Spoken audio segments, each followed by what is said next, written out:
গুইলিয়ান-ব্যারে syndrome যুগে আক্রমণ করে।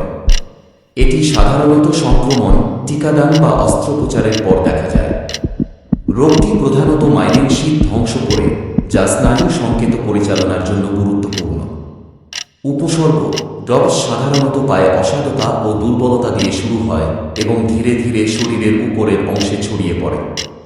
অন্যান্য লক্ষণের মধ্যে রয়েছে পেশি দুর্বলতা, ব্যথা, ভারসাম্যহীনতা, হৃদস্পন্দন ও রক্তচাপের পরিবর্তন এবং গুরুতর ক্ষেত্রে শ্বাসকষ্ট।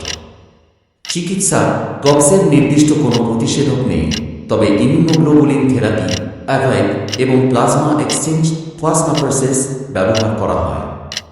শ্বাসকষ্ট হলে ভেন্টিলেটর সাপোর্ট প্রয়োজন হতে পারে। পুনরুদ্ধার: রোগীরা সাধারণত 6 মাস থেকে 1 বছরের মধ্যে সুস্থ হন, তবে কিছু ক্ষেত্রে দীর্ঘমেয়াদী দুর্বলতা থেকে যেতে পারে। দ্রুত চিকিৎসা ও ফিজিওথেরাপি